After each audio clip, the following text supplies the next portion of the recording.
This is the story of William Smith and his Northamptonshire friends.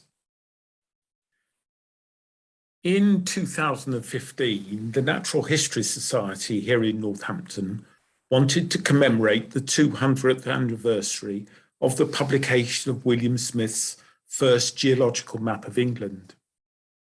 It seemed that we'd not looked at his role and significance since Henry Unson's paper given in 1887 to the Society. Henry Unson was an engineer very linked with the Northampton Gasworks history. We knew about the splendid bust by Matthew Arnold at the back of St. Peter's Church, and that William Smith was buried at St. Peter's Churchyard, and that Smith had been staying at Hazelrigg House with George and Anne Baker. But did he just die in Northampton? Was it a one-off visit? And what was his connection with the Bakers? Was there any further evidence anywhere? So I reread Simon Winchester's excellent book on William Smith and set off to visit the William Smith Archive, which is held at the Natural History Museum in Oxford, bequeathed to the museum by his nephew, John Phillips. And then also read Phillips' own account of William Smith's life and took it from there. So is there a cast of Northampton friends? Well, yes, there is. Firstly, of course, George and Anne Baker, who lived at Hazelrigg House. George the antiquarian, Anne the natural historian, philologist and geologist. And then we have Dr. William Fenton of Northampton Infirmary, who will probably be new to you, but very important to the reputation and recognition of William Smith. We've then got three other characters to mention. Samuel Sharp of Dallington Hall, where his wife was governess, Charles Arbuthnot of Woodford, and then we also need to mention John Phillips, although not a Northamptonian, was very involved with William Smith in all his dealings in Northampton and accompanied Smith on many of his journeys across the country, across the county. And then very briefly to mention Thomas Dash, a bookseller from Kettering. And we know from the Smith archive that Smith bought books from Thomas Dash in Kettering. So there is a link there. We don't know which books he bought and what they were, but certainly Thomas Dash sold fossil books and geological books during that period of the late 18th century and early 19th century. So welcome to Northampton at the end of the 18th century. William Smith was born in 1769 and died in 1839. I've actually organised my talk thematically rather than chronologically.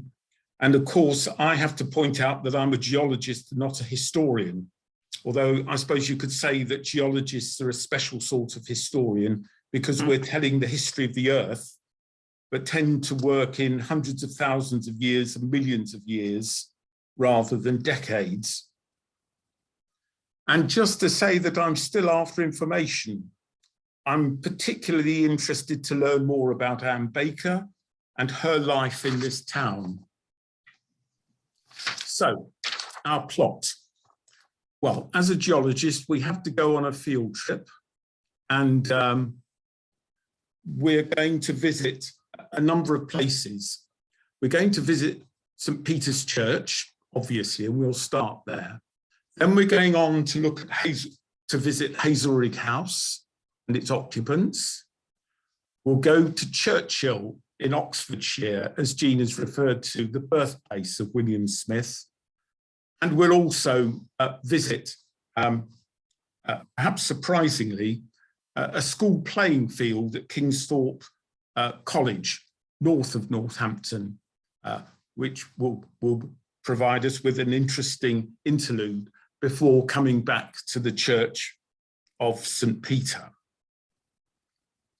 So we'll start at St. Peter's Church. If you visit St. Peter's Church and come in through the north door, you'll probably miss the tomb of William Smith at the west end of the church. It is now unmarked and presently uninterpreted. But we'll enter the church, walking forward to take in the magnificence of the Saxon carvings with its highly decorated carvings, capitals, and look at the Victorian East End.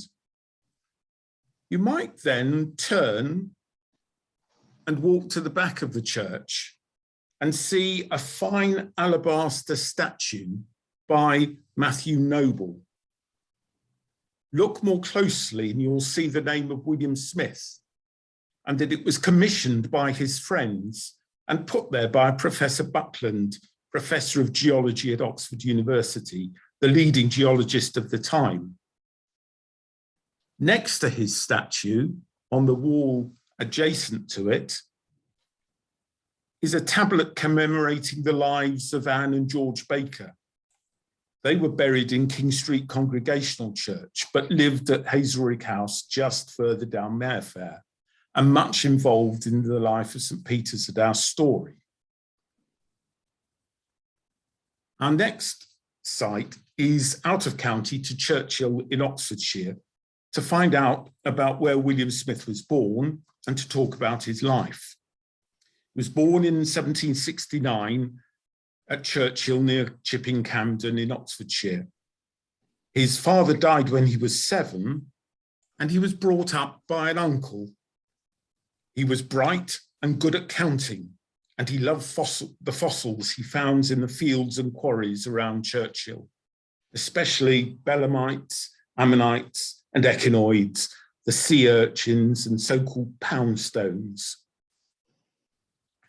Being good at maths, at the age of 15, he was apprenticed to Edward Webb, a surveyor in Stow-on-the-Wold. Webb, according to Smith, was possessed of a great ingenuity and skill in mechanics, mesuration, logarithms, algebra, and fluxions. Of course, it was a boom time for surveyors, as the enclosure movement was in full swing, and fields had to be surveyed and boundaries aligned, estates mapped, and then canals were plotted and built. In 1791, the 22-year-old Smith was directed by his employer to survey an estate near High Littleton in Somerset, belonging to Lady Elizabeth Jones. Smith's first task on arriving in Somerset was to make a map of High Littleton, which is one of his earliest surviving maps. Lady Elizabeth Jones was a shareholder in the Mearns Colliery, which was very close to his lodgings in Rugbourne. His next task was to take him underground to make a survey and to value her investment in that colliery. He was then asked to plot the line for a canal to take the coal from her pit in North Somerset to join the Kenniston Avon Canal, and so enable the coal to get to London. And in 1793, he was commissioned to take levels along almost parallel and deeply incised river valleys. And he was engaged by the Somerset Coal and Canal Society as engineer and surveyor for the construction of the canal, some of which still remains, although obviously it is not in use anymore. Smith was able to compare the gently dipping strata in one valley with the strata in the next. Here he made the very significant discovery, and here we go to the words of Dr. William Fenton in a paper to the Edinburgh Philosophical Society that we'll come to in more detail later. But he said that in sedimentary beds, that is beds laid down in the sea or in lakes or on land, that beds always occur in the same order, and that each bed has its own unique assemblage of fossils.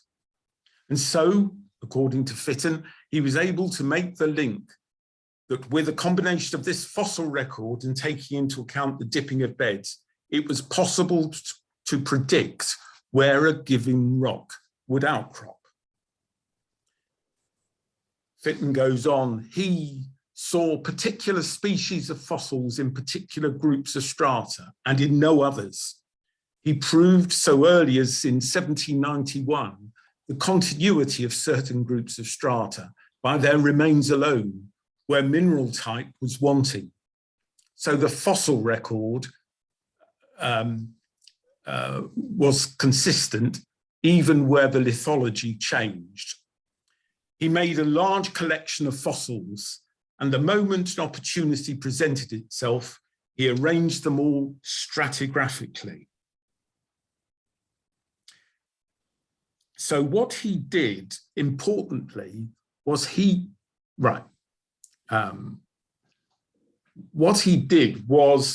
organize his fossils according to the beds in which they occurred. In those days, many stately homes had huge collections of fossils, which were presented artistically, as with Lord Northampton at Castle Ashby or at Chatsworth House, or more chaotically at Cork Abbey, which some of you will have seen. But Smith was the first one to organize them systematically by bed in ascending order.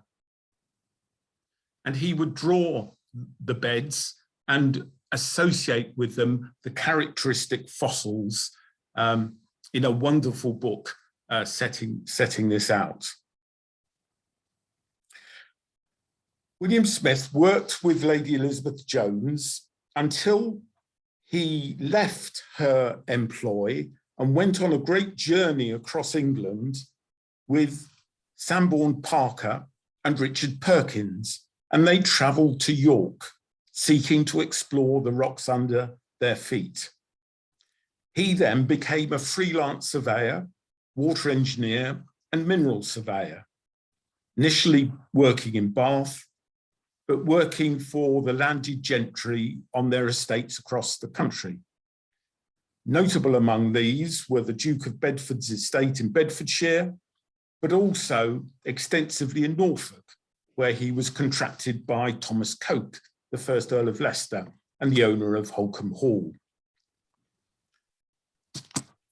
He was always, throughout his life, a jobbing geologist, a mineral surveyor, and an outsider to the landed gentry who controlled the geological establishment of the day, and particularly the Geological Society. Most of our county landowners were part of that establishment: Lord Northampton, the Capelbrooks, the Spencers, and this was being repeated across the country. Smith was an outsider and was never welcomed into the membership of the Geological Society of London, although he was awarded a medal towards the end of his life. Smith then started on his great work to produce the first geological map of England, and he set about surveying a set of county maps, which he would assemble into a national map. Smith was a perfectionist, ever revising and improving his maps, and he collected more data while earning his living. It's calculated he travelled 15,000 miles a year on foot and on horseback.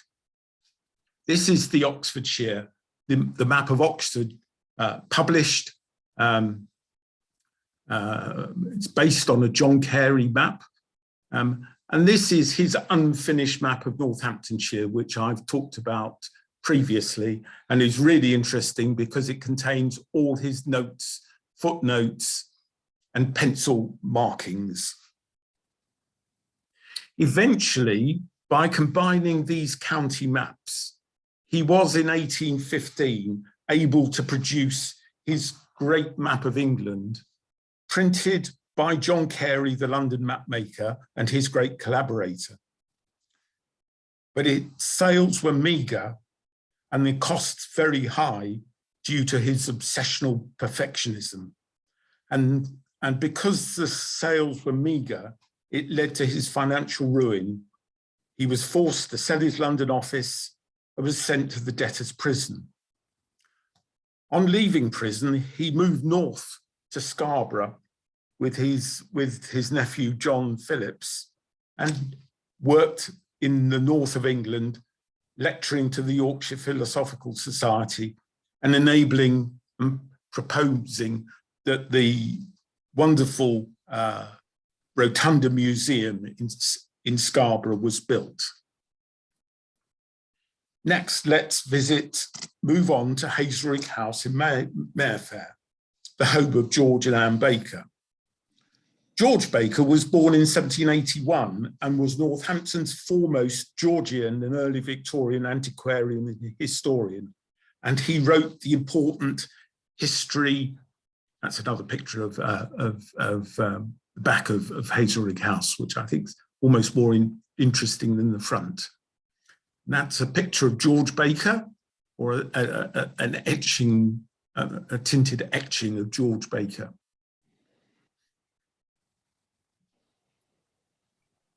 George Baker in 1842, much later in our story, but he published a splendid two-volume book, a copy of which is held in the local studies centre in the Central Library in Northampton. Along with John Morton's Natural History of Northamptonshire, it is among the most important of the county's books.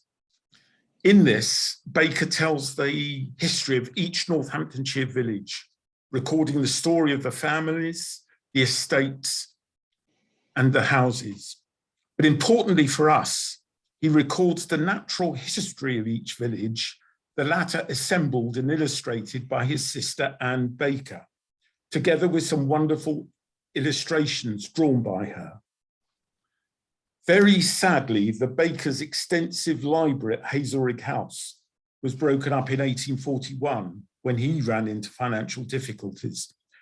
And despite the efforts of some of the great and the good of the town to save the library, it was sold and dispersed, along with all of his other papers, which are lost. George died in 1851.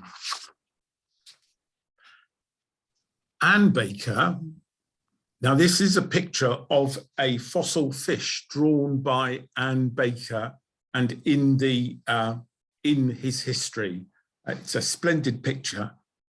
And here, so Anne Baker was a studier of language. She was a natural historian and a very important amateur geologist.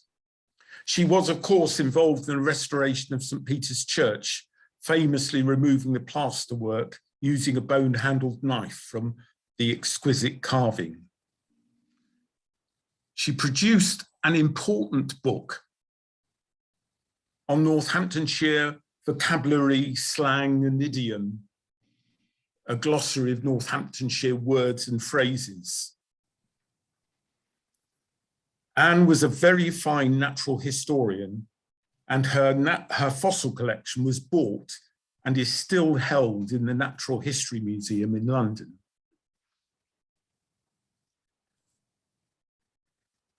In the Antiquities, George's book, is the finest of pencil drawings of a fossil fish from stone-iron churches. And it is recorded that she corresponded with the great French geologist, glaciologist, and paleontologist, Louis Agassiz. And in his wonderful book on fossil fish, we find a reference to Anne Baker and her fine specimen shown here of Lepidotes, and Agassiz records gummed to the specimens are white paper labels with the localities in fine, clear handwriting. When William Smith first met the Bakers, we don't know. We know from John Phillips' Life of William Smith that Smith crossed Northamptonshire on a number of dirt journeys, the first of which was in 1799. I wonder whether William Smith was consulted on the construction of the Grand Union Canal and the serious problems faced between Blisworth and Stoke Bruin in 1784 and 1785, when they came across a bed of quicksand. Did William Smith assist them in sorting this out? Again, at the moment, we don't know. We do know that one of the books that influenced among the books that influenced William Smith was Morton's Natural History of Northamptonshire, along with Plott's book on Oxfordshire and Woodward's book on fossils. Interestingly, the John Morton book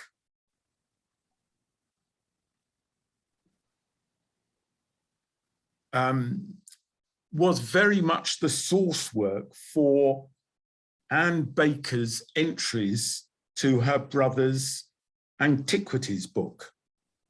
So the question I have is, was it Anne Baker who introduced Smith to the work of Morton, or was it Morton's book that led Smith to visit Northamptonshire and meet with the Bakers?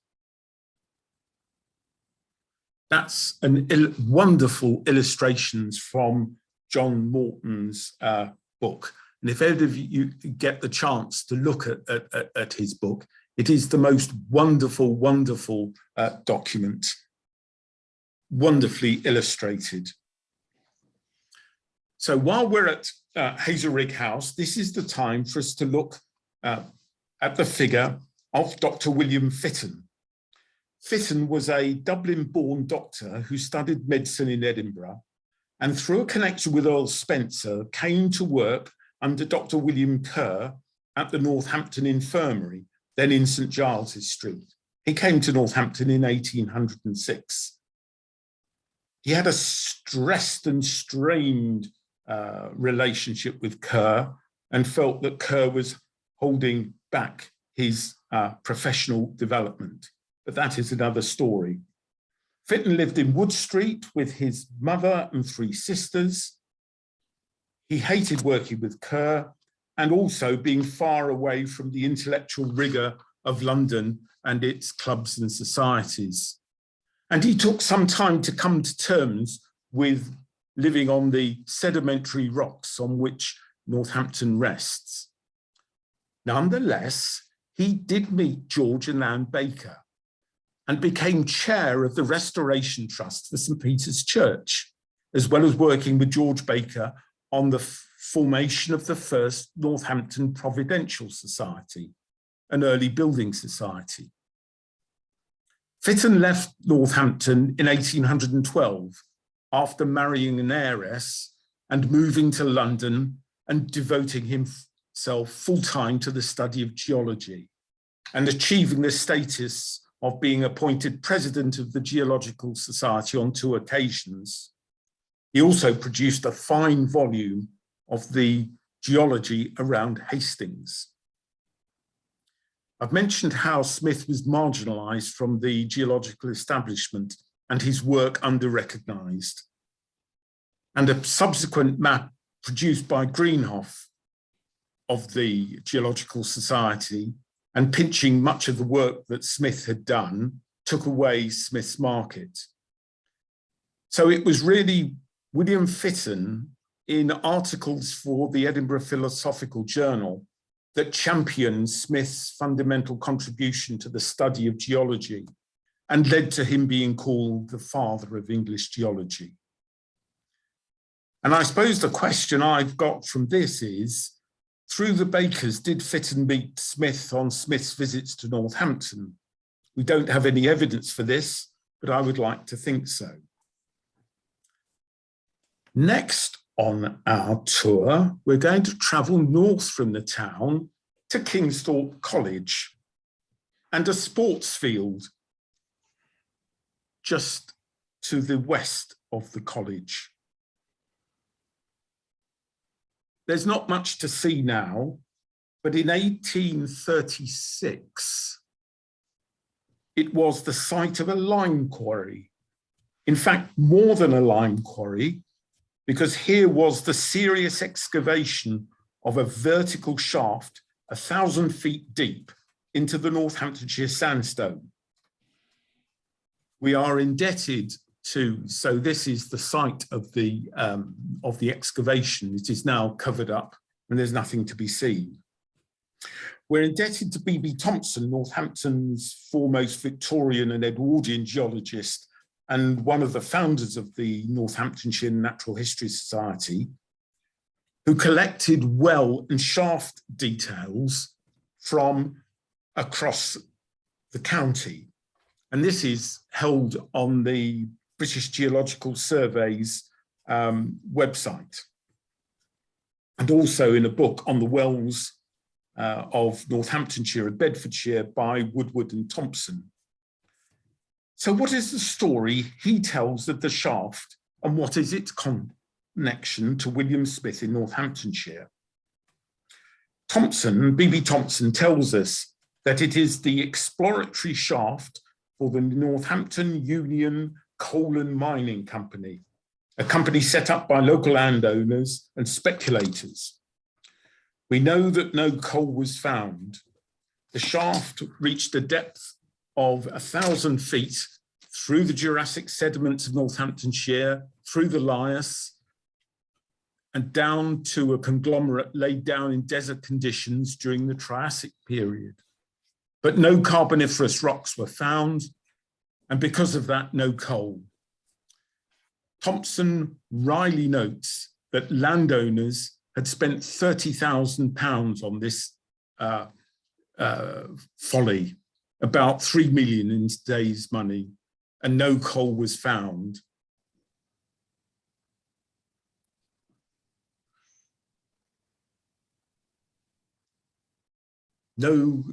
Without finding coal or proving its absence, the works were abandoned.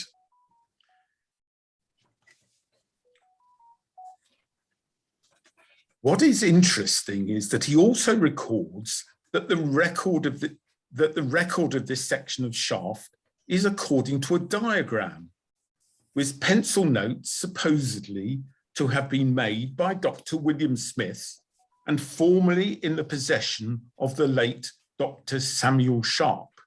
So we're going to need to look at who Samuel Sharp was and what was his connection to this. Finally, he also records that there existed a piece of conglomerate from the Triassic that was in the hands of Anne Baker. And I'd be very interested to see whether this specimen is still in the museum in Northampton. So let's bring into our story Samuel Sharp, who was a numismatist and a geologist living at Dallington Hall, where his wife was governess. He was born in the south of England. His parents died young and he moved to be looked after by an uncle in Stamford, where he developed an interest in coins and also geology. He wrote 2 important articles on the Northamptonshire oolite, which were published in the Journal of the Geological Society. And he was also the first curator of geological specimens at the Northampton Museum. Then, for the sake of completeness, let's bring into our story Lord Arbuthnot of Woodford Hall. In 1817, February 1817, Smith's diary records that he spent a fortnight at Woodford, and his fossil collection contains specimens from the nearby wolds. And that's a letter that he wrote confirming his travel arrangements with the agent at Woodford Hall. My hunch is that he worked for Lord Arbuthnot on draining land by the River Nen and rechanneling the River Nen at Woodford. but we have no evidence for that. We don't know either whether Smith did work for other Northamptonshire landowners. We have no evidence from his diaries, and I would need to go and look at the archives at Althorpe and Castle Ashby and so on to see whether he did any other work in the county. Now we're going to return to Hazelrigg House and St. Peter's Church and turn to the events leading up to the death of William Smith in 1839. Phillips records that Smith, in his 70th year, set off from London to visit the Bakers on his way to the British Association meeting to which he had been invited and was taking place in Birmingham from the 26th of August, 1839. Phillips records that he stopped on his journey to Birmingham at the house of his highly valued friends, Mr. George Baker and Miss Baker of Northampton. Here, the kindest welcome would await him. And in addition to the pleasure of contemplating the beautiful series of Northamptonshire fossils which Mr. and Miss Baker had collected, he was gratified by several excursions into the neighbouring country, which had always been interesting to him since in earlier days he had opened the curious volume of Morton's book.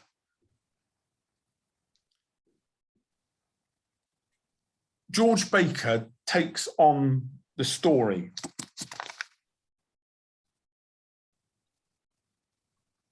He came to us from London on the Tuesday before the meeting. This was the meeting in Birmingham.